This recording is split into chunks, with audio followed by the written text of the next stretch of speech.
when we go through this, I want you, one, kind of evaluate yourself. And don't look at it as, because I think a lot of times we sit here in the pews and we think, oh, the pastor's not talking to me, that's not me. And you might be right. A lot of times it may not be you. Once in a while it might apply to you, and it's usually when you get mad at me. All right? But, take a moment and take a look at what is being taught. Does that make sense? And change in your mindset as we go through it. And I'll talk a little bit about how that works out and all that stuff. But I'm going to talk a little bit about a board meeting. It's a joke coming up, all right? I was going to do it not like a joke, but I've done that before and nobody laughed. And I thought, okay, that's not a good technique. All right. So the pastor announces after church service, we're going to have a board meeting. So make sure at the end we'll meet in the foyer, all right? And we could probably do that today. I know two of the elders are missing today, but I think the three of us could meet. Where's Will at anyways? Up there? All right, so we'll meet afterwards. Maybe we'll meet upstairs, all right? All right, so now we're going to have a board meeting after the church today. So church goes through, and he announced it after church. He goes up there, and this new guy comes. And he's never even been to the church before. He's brand new, right? Now, hopefully this isn't about you, all right? So you'll see if it is, all right?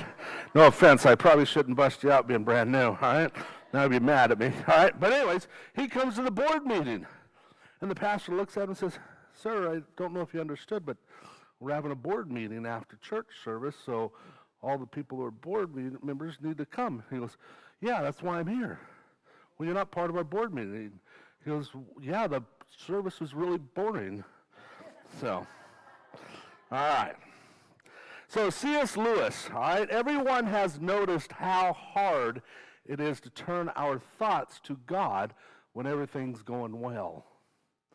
When life is good, we have no problems, right? We kind of just go on. Sometimes we even forget about God. While what we call our own life remains agreeable, we will not surrender it to Him. What then can God do in our interests but make our own life less agreeable to us and take away the plausible source of false happiness? We always want God to be present. We always want these things. But we're truthfully, us as individuals, when we're struggling, that's when we reach out to God the most. We need to learn to reach out to God on a regular basis and say, here I am, God, use me, right? Now, I had a question when I went to graduation. I was over there, and I had a question someone asked me. He goes, what's the difference between the people that come to church on a Sunday and the volunteers that go to the jail? And I never had anybody ask me that question before, and I had to think about it. And I'm going to go through a list here, but I actually found myself fitting into this category 2 Sundays ago, okay?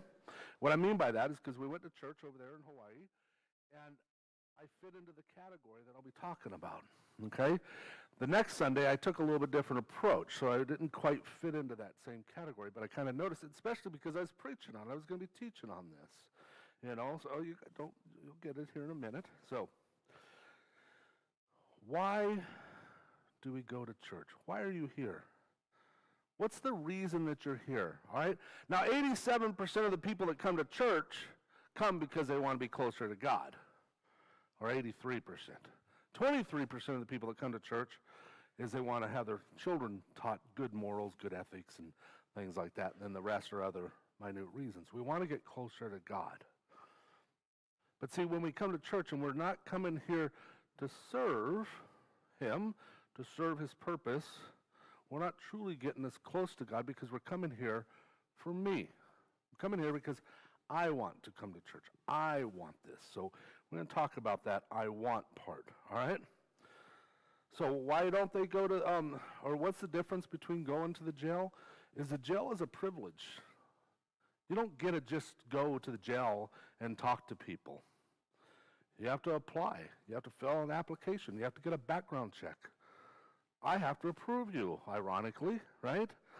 All right? I didn't know I was signed up for all this when I started over there, right? But you have to be approved. You don't get to just go. You have to actually put some effort into being accepted. They are to serve others. They have a purpose to be there. This is one of the things that I noticed. When I went to the church the first time, I went because I'm supposed to, and so I went there and, but the second time I thought, you know what? What's the difference? Why am I feeling this way? I thought about it after, not during the church service, but I recognized it afterwards. And, well, one of the things on Sunday service here, I actually have a purpose. I come here to serve you guys. I study throughout the week. I try to make sure I'm doing my very best to be theologically correct, to teach the Bible correctly, and that's something that God put on my heart a long time ago. It does annoy me when I hear people teaching and they're not teaching the Bible correctly, 2 or 3 are gathered, for example, or Jeremiah 29:11, the plans and hopes I have for you. Now, there's nothing wrong with using those verses, but if you know how they were used and why they were used then, we can apply it more correctly today, can we not? It's not saying that God doesn't have a plan for us, but we can't just use that nilly-willy, right? Can't just throw, here's a plan for everybody. And some of us like, that wasn't a good plan, because I know Ken, he prayed about it this morning, his situation that he thought, that was not a good plan, right? I'll leave it at that. If he wants to share more, he shared it this morning, but we'll leave the rest for later, all right? And I wouldn't mind us praying for Ken, and his family situation. So after service, I would like to gather together, and we want to pray for that. Is that okay? And then I'll pray as much information as you allow me to say, okay? All right? So we go to church. What are some of the reasons? Well, we have choices. I don't have to go to this church. I can go to many other churches. There's like 240 choices in the Tri-Cities, right? Okay, and if you want to count other faiths, right, because some of you say Catholics aren't Christians, all right, but there's 5 of those, I think, in Tri-Cities. There's 2 in Kennewick, 4 in the Tri-Cities, right? And then you got other faiths out there, Seventh-day Adventists is out there. Those ones, there's a few of those in the Tri-Cities, right? But there's like 240 churches in the Tri-Cities, so you have plenty of choices. You don't have to be here, All right? I can go wherever I want to go. It's my right to go to church. You shouldn't have to stop me. I get to do this because I want to do this.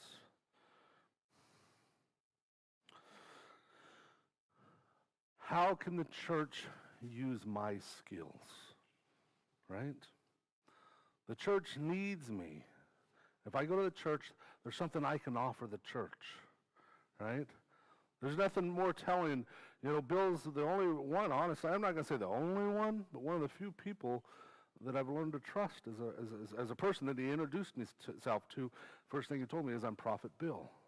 Usually I put red flags come up when the people give themselves titles, So, but really when you do that, you're coming in and saying, I'm here to do something, and I am great, or I'm this, or I'm that. Their mindset is I, right? You guys heard that. There's no I in team, right? But there is me. And we got to get out of this mindset, all right? The church needs me. How can the church serve me? Fill me up. I come to church on a Sunday to be filled up. In other words, it's about me. When we say it's me, I go to church. Why do you go there? Because I this, right? We need to start to look at it differently as opposed to I, but rather serve, And there's reasons. In the next series I'm going to be teaching about is, what is church service supposed to be about? How are we supposed, what are the things, there's actually 4 elements that we're supposed to do. And I was pleasantly surprised. I never really thought about it, honestly, until I started studying it. This is a few months ago, someone brought it up to me, and I started looking at it. But I was like, hey, we do all those things. For example, communion, right? The breaking of bread is supposed to be done on a regular basis. A lot of churches don't do it on a regular basis. Some churches only do it once a year. We do this every Sunday, breaking of bread, So we'll be talking about that in the future and the importance of those. I cry out to God Most High, to God who fulfills his purpose in me. See, It's his fulfillment, his purpose should fill you up. Now, one of the things I want you to think about too, is we have a vision here in the church, right? We have, this year we're looking at what is the purpose? What is my purpose? I see a problem with the dynamics of this ministry that I have here. We're not a normal ministry. And I think that we suffer because of that. And I've thought lots about this. I don't want you to come here and fit into this box that I have. If we can turn off this bank of lights right here, that way you can see up there a little bit better. Why are you coming here? And I always say, it's not about fitting into my box. What is it that God's asked you to do? I will support that. Now, keep in mind, I'm not going to be able to do it all for you. I mean, Darren, he's got a vision God put on his heart, and he's running with it. I mean, he's working hard at it. But for me, I'm helping him with that. I'm not doing it for him. I'm helping him, assisting him with some of the things, the skills that I can do, right? But I also do jail ministry. I'm in charge of that. That was never my plan, but they've been incorporated. I've got about 50 or 72 volunteers now that I'm in charge of over there, and we're saving people there. People are coming to Christ just like at the Union Gospel Mission. I teach drug rehab at the Union Gospel Mission. I'm actually a professor now at a college or university. We're going to be starting one here. They want me to do a branch campus here. And my primary focus is to do well here. Other things I'll put off to the side as long as I can get this accomplished. I mean, great vacation I had, but I had to make sure I did well and studied for this day, So, but when we come here, what is it God that wants us to do? And if we all would learn to get on the same sheet of music, we could accomplish some of these visions that we have. I know one of the visions that we all have here, and every one of you spoke, there's a shift, Pastor, there's a shift. In fact, someone told me that the other day. Well, this wasn't too long ago, but a little while ago, was talking about that, and I said, well, then what is it? Because everybody always tells me this, but I don't see any action in it. And I was frustrated. But we all want this church to grow. The vision's to build a community center, but we can't do it if all we do is show up here and support me, right? That team part is me. It's about me. Why am I here? We're going to accomplish that. Now, granted, God could step in and do it, but we need to do our part before he does his part. Does that make sense? So I want us to think about that as how can we reach the vision that God has put on this ministry here? What God put on me was to allow you to do your own ministries. I'm not going to restrict you unless it's not teaching Christ. But what he put on this church, which is all of us, collectively, one body, right, is to build a community center. And we're never going to do that if we act as individuals. We can have individual responsibilities, but collectively we need to work together as a team, right?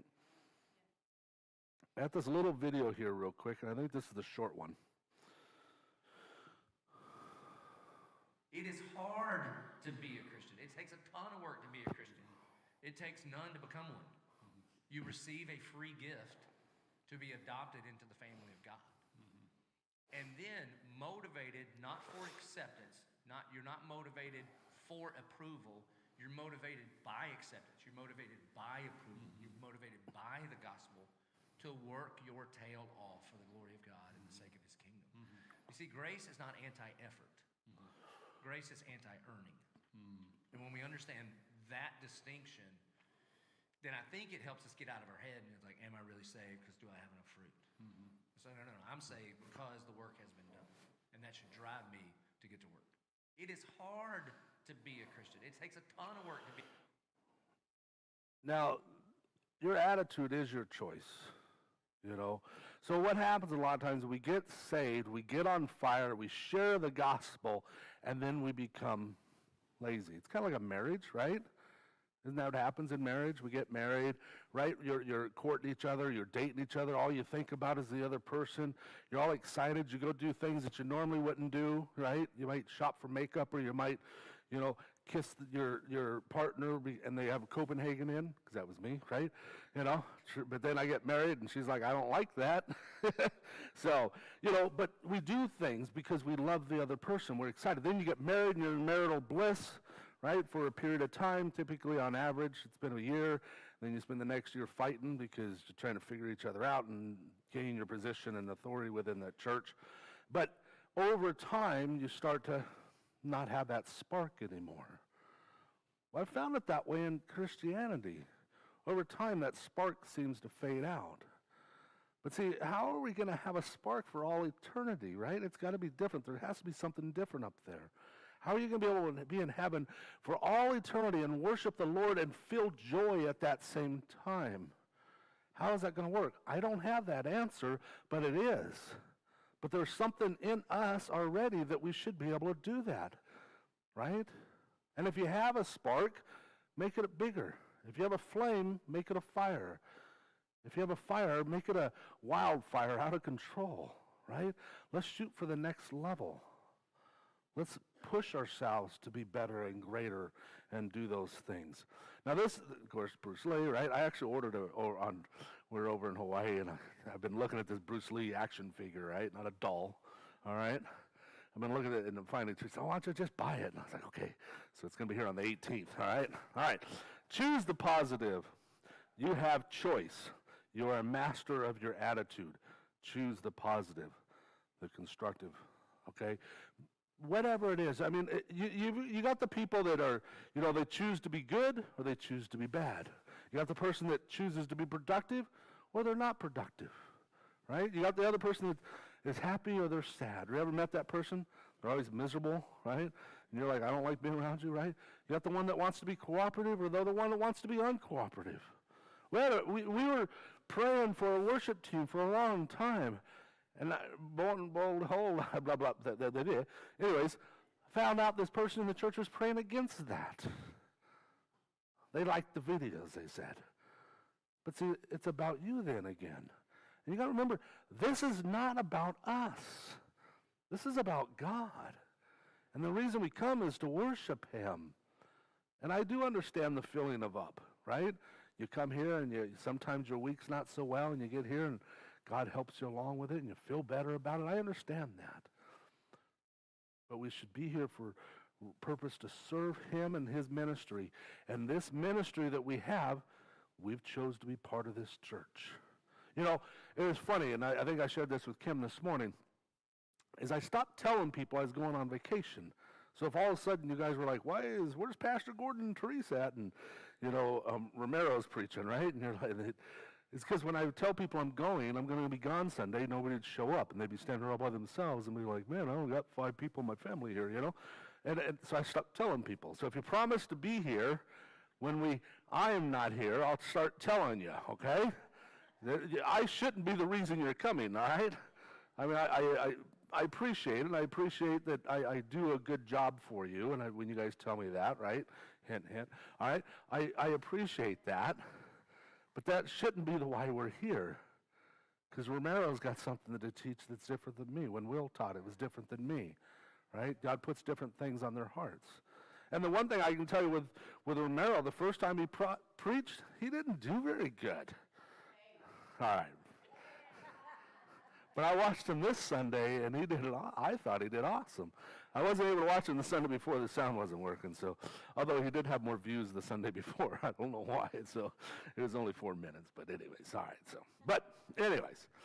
But we need to learn to have our attitude shift, right?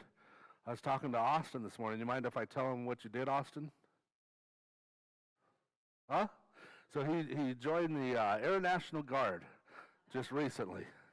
And I was sharing with him, now granted, I have a little bit of experience about the military. And one other thing about the military, especially the lower enlisted, all they do is complain and whine. And I have no idea why they're complaining and whine. They just complain and whine because, But I used to tell my guys, look, man, if there's 400 of you or 200 of you, whatever, how many people I was in charge of at the time, and you got to sign your name, that takes a couple hours. You're either waiting on this side or you're waiting on this side, but you're waiting either way, all right? So whatever we've got to accomplish, we've got to do this with a positive attitude. And don't get into that rut of being negative, because that is a choice. And if you are negative, saying, well, pastor could do it this way, or I wish the church did this, then step up and let's do it. Let's do it. Let's start working together as a team It's like with the volunteers for the tabernacle. Here we got something that we're going to, a high quality piece that's going to come in. And then the stuff that he made is incredible. Truly is. I know I mentioned that earlier today, but he's like all like, well, maybe just because we all suck at it, we think it's super incredible, because he's like, it's okay. But it is. It's really nice quality stuff, and it's all life size. The only thing that he's done smaller was the burnt offering, which he took 1 cubit off, which is how long? 18 inches. All right, so it's 6 feet by 6 feet by 3 feet instead of the other measurements, right? But putting a lot of effort into that. So volunteer, help them out. All right, don't be afraid to share something. I've got a whole web page now that when all you have to do is when they ask questions, just read through it. The answer will be there. If they ask you something too complicated, say, wait a minute, I'm going to go get Pastor Gordon. And then I'll come and tell them I don't know the answer either. All right? Yes. So, don't be afraid to do something for God, because he wasn't afraid to do something for you. You think about it. Oh, I'm going to go talk to somebody? You want me to stand up in front of people and talk? Well, then okay, if you're afraid to do that, I question that. I question your motivation behind that. There's things I'd be disappointed with that. But we don't have to do that. We need people setting up, right? We need help, You could just help us. Find your place. And then there are people that volunteer and say, I want to teach this. And then you're like, man, I wish I would have said yes, right? There's that too. But we need to learn to work together and say, yes, I'm going to move forward. And working together as a team is very, very important. And I come from a team background. I've worked in teams pretty much my entire adult life. And even in ministry, I feel like I'm a team member. Okay? As a sniper, there's 2 of you. You make one mistake, you're both dead. Right? You're never going to win in a gunfight as a sniper. Right? Then I was in Special Forces. There's only 12 of you. Again, you're not going to win a gunfight with 12 people. What I mean by that is conventional units, they have a lot more people. Okay? Now, I'm not saying that's 100% true, because there's been 2 occasions where it was both Special Forces team. One occasion where there was 12 dudes, one guy got shot, maybe 2, but nobody got killed, and there was 300 Iraqis dead. My buddy, Woody, he went downrange on a mission. There was only 12 of them, and they killed around 300 and some Iraqis. Or bad guys, actually. It wasn't Iraqis, it was bad guys, right? So, yeah. So, but typically that's not the way it works when you're outnumbered, right? So we're better as a team. I think the Bible talks about where there's 2, right? You're not able to overthrow, but there was 3. What does it say? Right. The cord of 3 is not easily broken, right? Now add more and more and more, and we're going to be super strong. All right? From whom the whole body joined and had together by every joint in which it is equipped, when each part is working properly, makes the body grow so that it builds itself up in love. As a Christian, we are a member of this body, and we can't forget that. And I've struggled with that my entire time as a pastor, because I've known this inside, because I want people to do ministry. I want people to go out, just like Ken and Dave goes out. Dave's a chaplain at the jail. Kim's a volunteer at the jail. We have a lot of people doing a lot of things outside of here. Dave helps out people. He picks up people. He does things. We got people on the worship team. We got a lot of people doing things outside of here. But let's not neglect the vision that we have here. You've been here for a reason. I'm assuming you like it. You keep coming back. Anytime you like something, right? I like these snacks that Romero's going to be handing out. Go ahead and hand them out, Romero. All right? So I share them. Right? He's going to only take one, because we're going to share with others. All right? But I share them because they taste good. You tell people about stuff that you like. Right? Now, one of the things, and I had this realization not too long ago, honestly. An AAR is an after-action review. In Special Forces, we did after-action reviews. And so what we would do after, we would go train, and even after it was a full blown-out combat mission, like we're actually in a gunfight and we're shooting each other, all right, we still did an after-action review. We didn't ever concentrate, right? You guys heard, right? How do you do a briefing with somebody, a performance briefing? Is you tell them how good they are, you talk a little bit about how bad they are, then you remind them how good they are, right? We never reminded us how good we were because that was expected. I didn't care about what we did well because we're supposed to do it well. All I wanted to know is what could we improve on and what did we do wrong? Why? Because my life was on the line. All right? Now, if you start looking at ministry this way, my life is on the line, and other people's life is on the line, right? Which that part is very true. Then maybe mindset would change a little bit. So an AR, after action review, all I was cared about is how can we do this better? Now, I stopped doing this, right? I stopped doing this because when I found out and I got out into the civilian sector, everybody got their feelings hurt. Oh, you know, it's just like when we did the briefing for for the conference, right? One of the things I said, I think the conference went very well. I thought you guys taught really good. You guys did a wonderful job. But the area that we needed to improve on was ahead of time. We should have found out what our demographics were on, because these two classes could have been altered a little bit and been taught better. One person got offended and left the meeting because they were too good, I guess. They already knew what they were doing. But see, that doesn't help anything, right? All I want to know is how can I do better? Now, if you tell me to change up my technique, which I've had that before, right? Oh, if you'd only teach this way instead of this way, after a while I learned this is who I am, this is the way I teach, right? Most people stand behind a podium and they read off of stuff. Well, that's not me. Even when I was in Special Forces, I didn't do that, right? That's not me. So I can't do this, and I can't read off of stuff. Even when I'm reading off my phone, I don't know if you guys know this, but I have notes down here, right? I have a hard time reading that because I don't want to be up here going, and that's what happened on Sunday, the first Sunday I was there. One of the guys was preaching. This is how he taught. AARs are after-action reviews. Not interesting, but what did we do well? That's what's expected. Can we do better? And what can we do wrong? Or what did we do wrong? See, to me, I don't like that because I lose you guys, right? Also, when you teach, right, you can either be preached at. That means I'm preaching at you. I'm talking from authority. I'm in a position that's standing up high, looking down at my subjects, right? Professors, right? You guys all been to churches like that. They used to have them up on a corner, right? And they were up high, right? So you get talked at. You can be talked with, right? Where I'm doing all the talking, but you feel like you're a little bit involved, but you're really not, right? And then you get to be talked, you know, where I participative, which that's what I do. Even when I ask questions, I don't expect answers all the time. Sometimes I don't even want answers, and then that's when you do it, right? But so I ask questions. More rhetorical questions. We all know the answers. But that's participative, right?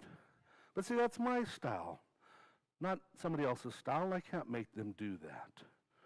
But we need to be correct, right? So if I'm up here and I'm teaching something and I say, you know, Jeremiah 29:11, God has a plan for you, and it's not to harm you. And then you come up afterwards and, Pastor, that verse was for the Israelites, and you do realize they're in captivity, enslaved for another 70 years, and probably everybody that promise was given to is dead, even the one that was born, right? You know? So that's really not what that passage is about. I shouldn't get offended with that. When I should say, wow, I didn't know that. Let me go study that, right? And then I come back and I thank you for teaching me that. Why would I be offended if I could do something better? Now, you do have those people that stand in the position that's like, I am the greatest ever, right? And I'm going to tell you how to do it, right? Well, yeah, we don't want that either. You know, you do it with tact, all right? We do our best. But sometimes it doesn't matter what our best is. People are still going to be offended, you know? I mean, if I'm teaching a class, as I spoke about before, I want to know who I'm teaching to, right? Because the class that was taught to all church leaders. But see, our demographics, and I knew when we showed up, majority of them weren't going to be church leaders. Most of us were in ministry somehow, but not leaders. They weren't responsible for certain things, but yet they were taught as if they were. So find out who you're teaching. What's your audience, right? So now I'm going to go through a few things. This is in 1 Corinthians. We'll be talking about, and we're not all working together if we're not all focused on the same thing, right? Our parts are going to be mixed up, if we're not doing the right thing, because aren't we all one body? I think it talks about this, right, in 1 Corinthians, when we talk about it, we're all one body, and just because my ear has a different function, it's no less importance, correct? Just because my eyes, right? Like Teresa, she had a hair appointment yesterday, I had to drive her because her eye wasn't functioning properly, right? So all of a sudden that becomes so important. This is when you guys find out how the smallest thing on you is important. You ever got the little paper cut on the tip of your finger or something, and you realize how important that finger is because you seem to hit it on everything, right? The day we go to leave, right, we're flying out on Friday, right? We were at the beach. We wanted to go to the beach one last time. We didn't get to spend as much time on the beach, and a lot of time just because of the little boy, right? Baby boy, so. But the sea urchins were out there, and two people stepped on them. First person steps on it with one foot. The next person thought, oh, there, I can do it. They got rid of the sea urchin because the guy grabbed it with a stick and brought it out. I got rid of it. He screamed, I got him! And came out, and they killed the sea urchin, and the dude had like 30 of them in his foot. Well, apparently they were all gone at that point, so everybody thought, until the other person stepped on two of them with 2 feet. And then, so I thought, well, I don't want to go swimming. Let's go. All right. Unproductive mindset.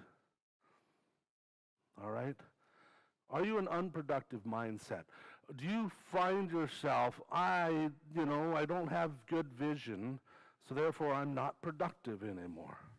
You're comparing yourself to the ear, right? The ear is much better.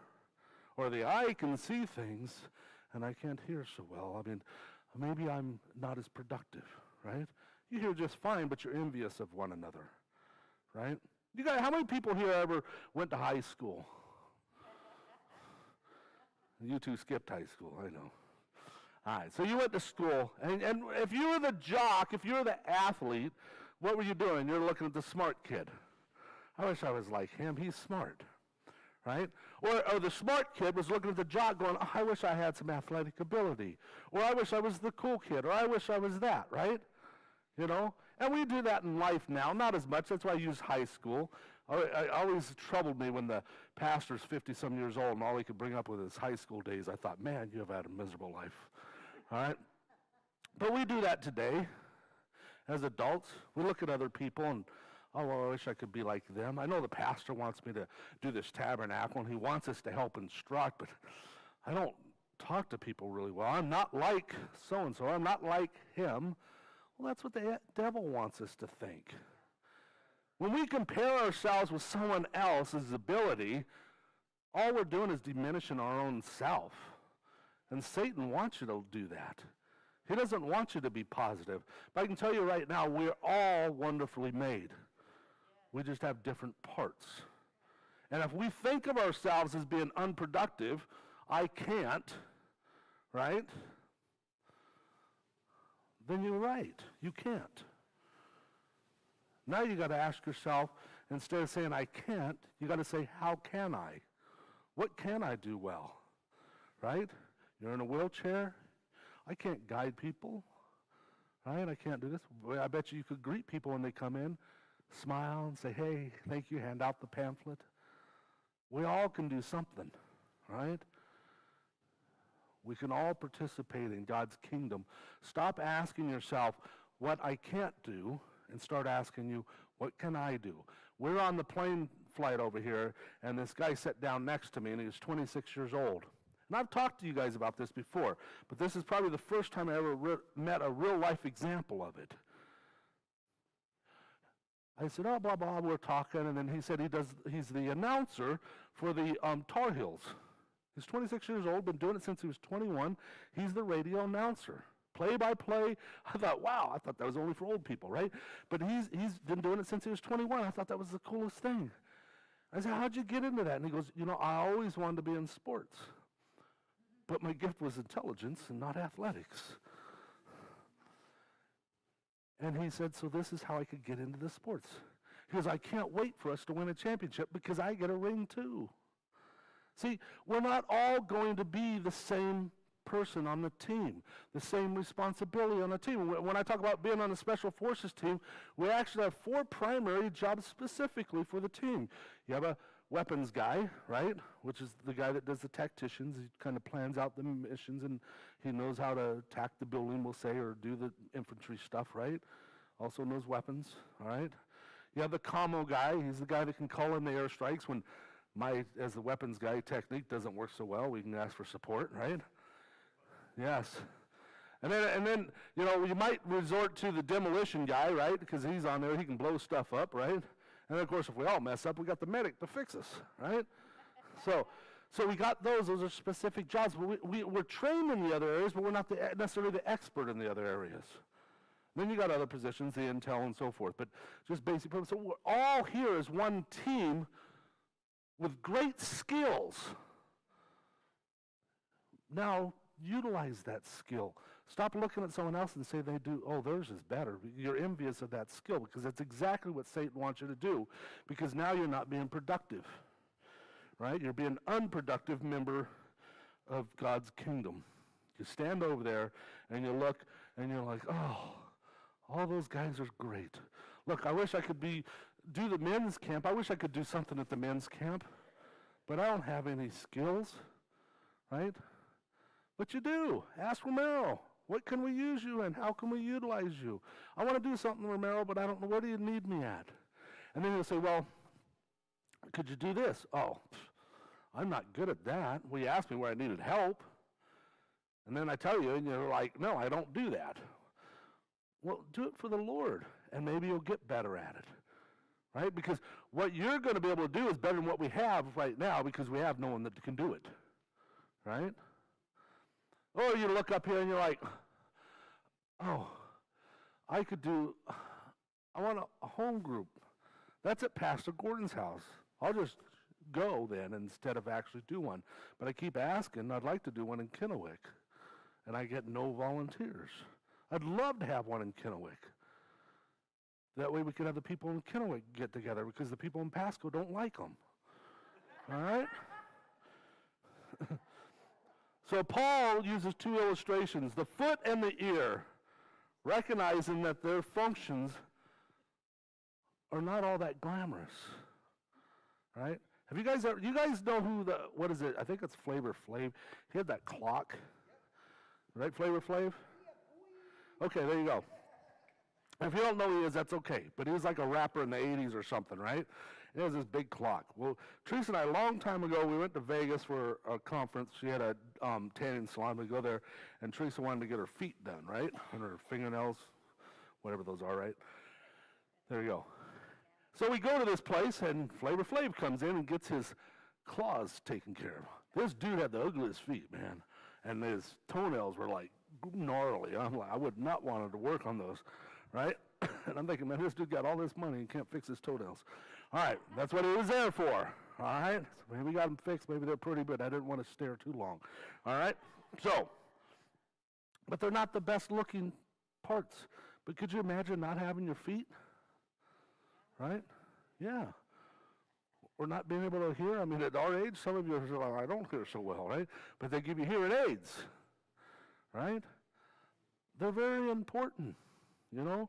And everything works together in harmony to complement each other. And if you're missing one piece, it's harder to function, right? That's why it's so important that our mindset here is, all right, Pastor Gordon, I can do my ministry. I can do the jail ministry. I can do the ministries that God's called me to do, but yet I can still focus on the ministry here.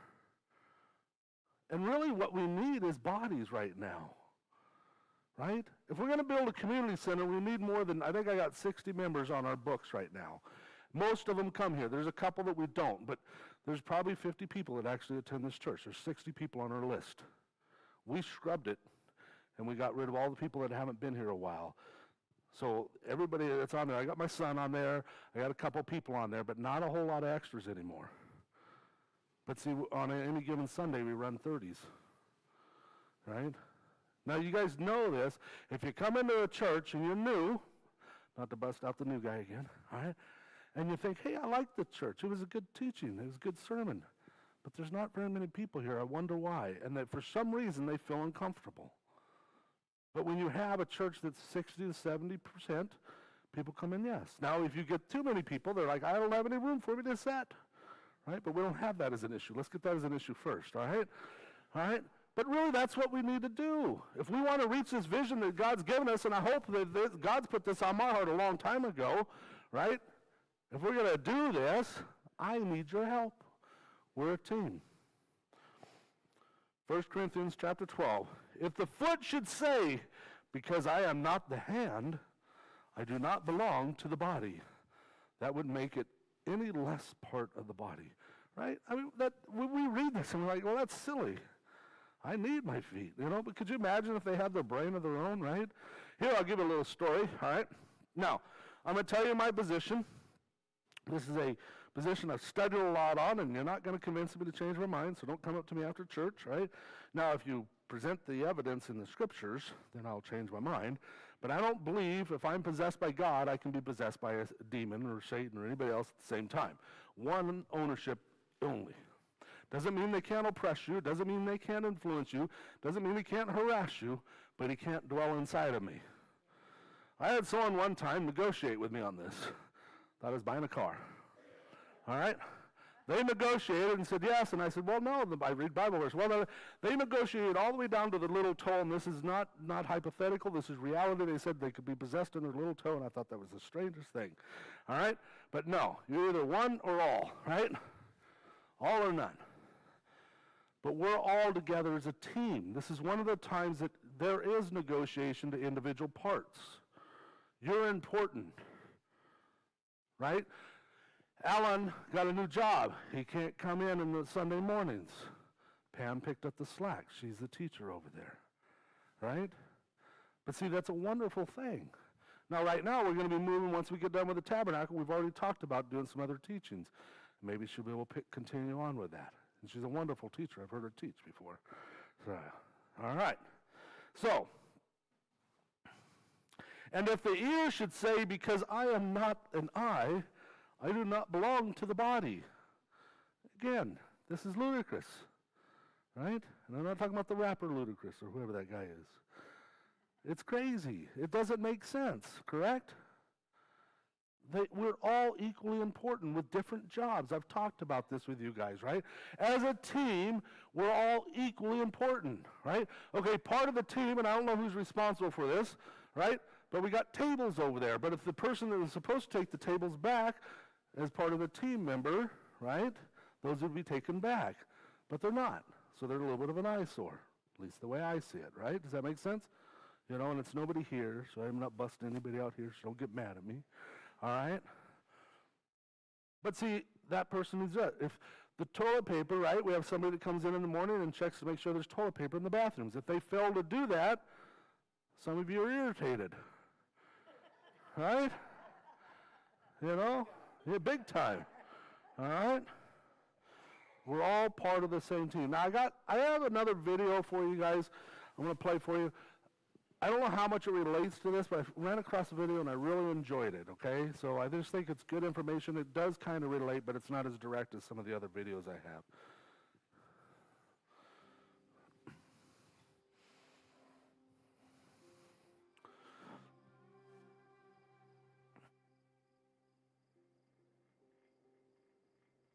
I've lived in Tahlequah, Oklahoma all the way up until I was like 25 or so.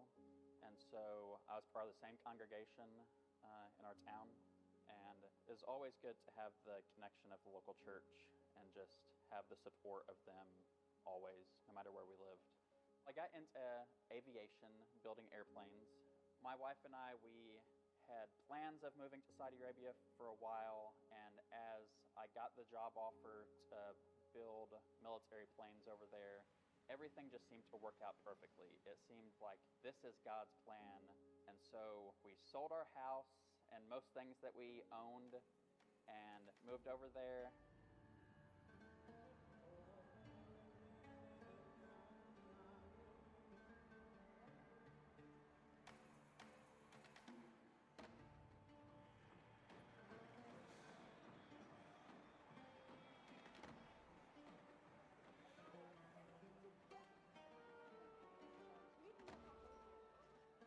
So living in Saudi Arabia as a white woman and a Christian, I always felt, out of place. I always knew that there were people watching me because I stood out.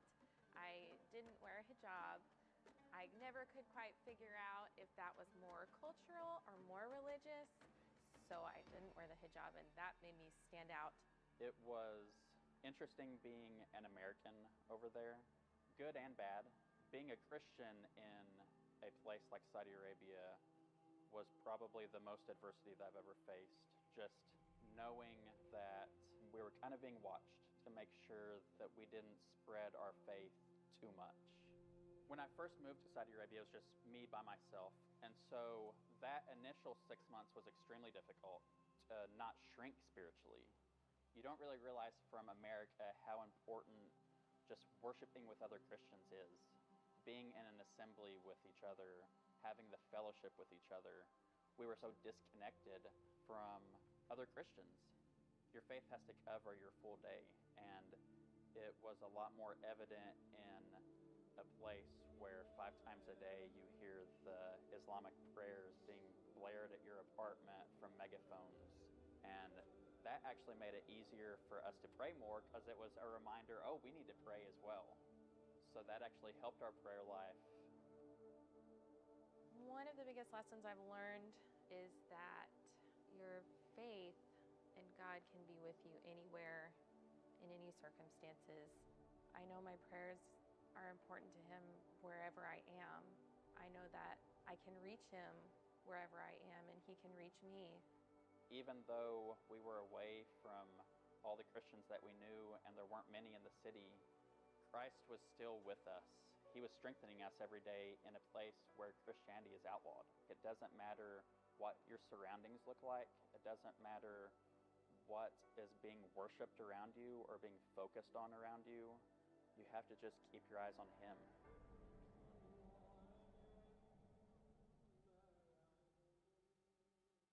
I'm Craig.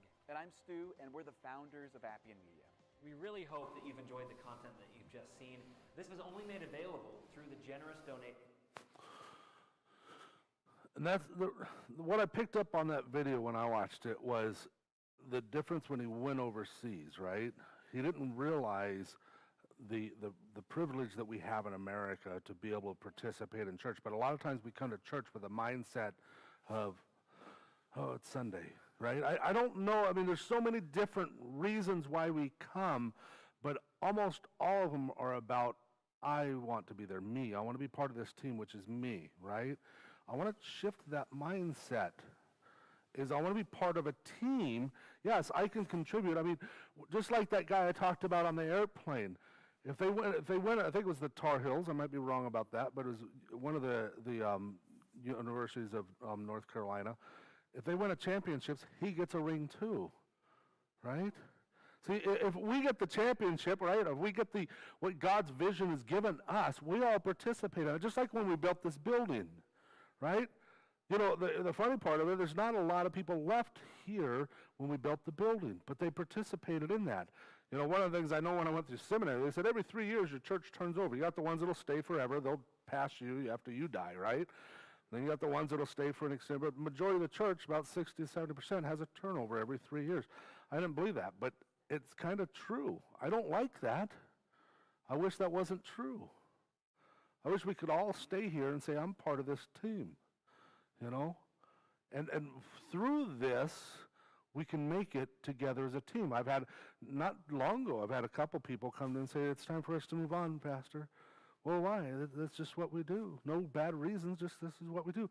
You're never going to reach your full potential when you continue to go to different places because, one, most pastors want to get to know you first. right? The only time you can really, if you guys are like, okay, Pastor, I can go to this other church and they'll use me right away. Why? Because they have like the same size we do, right? Of course we're going to use you because we don't have enough people, right? You got some worship or churches that have 5 worship teams, right? We have one, right? And then Dave's missing, we play videos. That's worship team number 2, all right? See, yeah, we need your help. If you guys like something, how many people got the candies, right? All right? You're welcome, right? You're welcome. I appreciate that. I just felt obligated to get you something, all right? All right? But if you like this candy, you're probably, oh, Pastor gave us some candy, it was so good, or communion, it's so good. How many people here like the communion? How many of you thought about inviting somebody on a communion Sunday? I mean, if you want to say, hey, when's a good time I can bring them? Well, bring them here, because I can tell you right now, no other churches make their own bread and break the bread together. Some of you have been to church since Jesus was around. How many churches do you know that make their own bread? Yeah. I mean, I just did this one time because I thought it'd be fun, and then it stuck, you know? Kind of like the joke thing, right? That one, I don't know if that one's as fun. But anyways, we need to grow this ministry in order to reach what God's given us as a vision, and I believe it is us. I mean, you guys all go to the mall, right? I've told you the story. The fire hydrant that's too high, I made that, I put that in. I go to the mall every time it reminds me of my success. All right?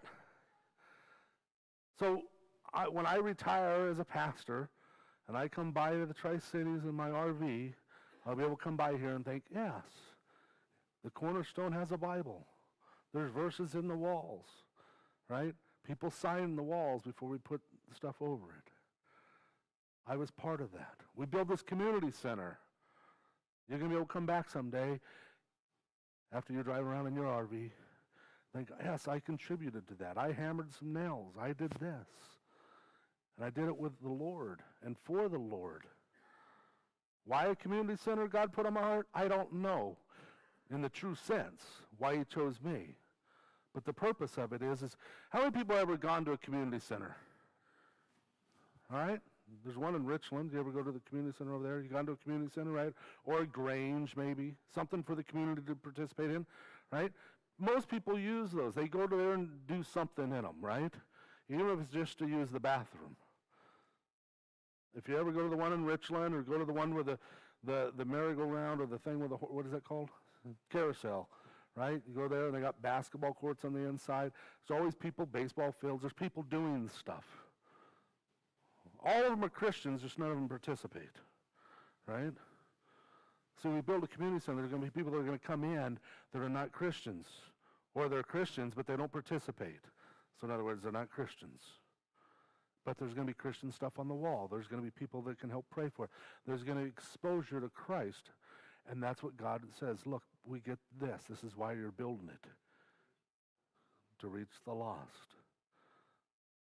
And sometimes, right, all the rewards that we get is going to be equal even though I didn't bring one person to Christ.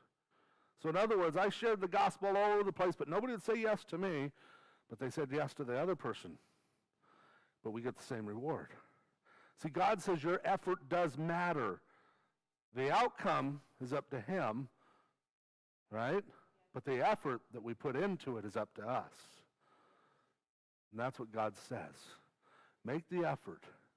Go out and do something. We'll be picking up the rest of it after this as being counterproductive, right?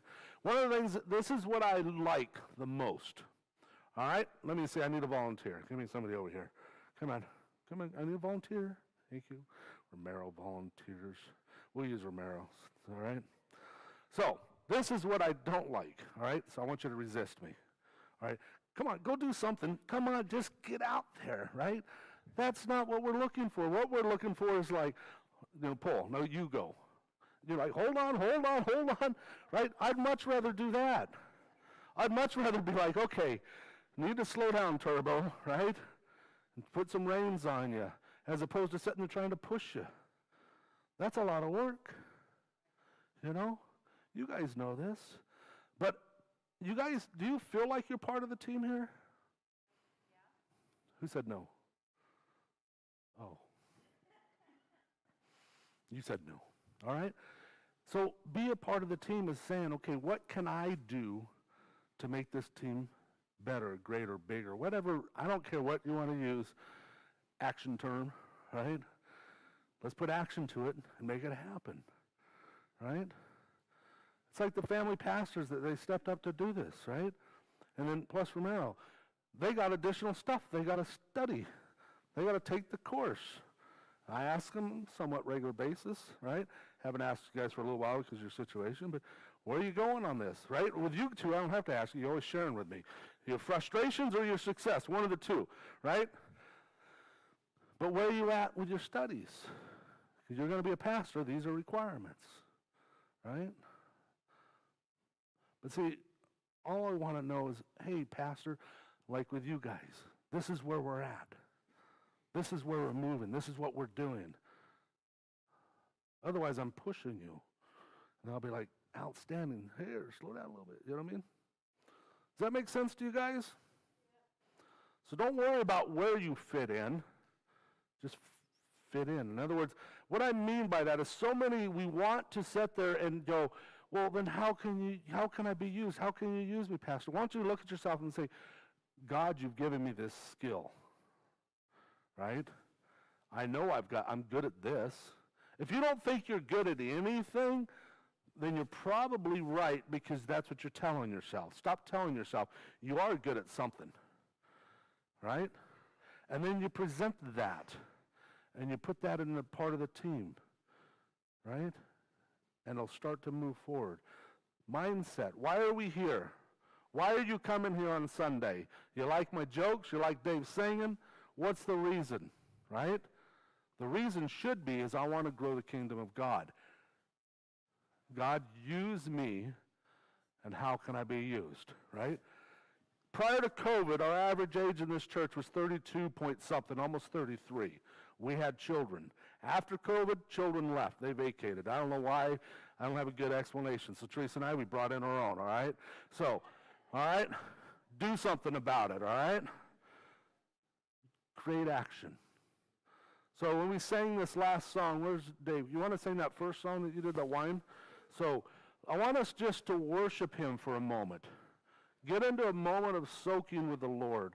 And if you need prayer, could you two come up and pray for people? If you guys need prayer, I want you to come up and get prayed for. Don't worry about what the prayer is. Nobody's going to share it unless you want to share it. But then after we're all done, I want to pray for Ken's situation, okay?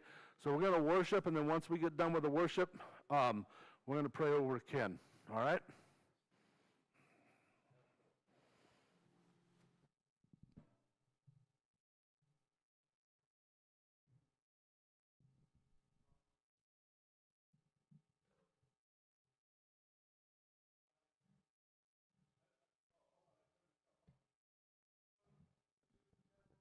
Hey, thank you guys for watching. Love to see you here. God bless you.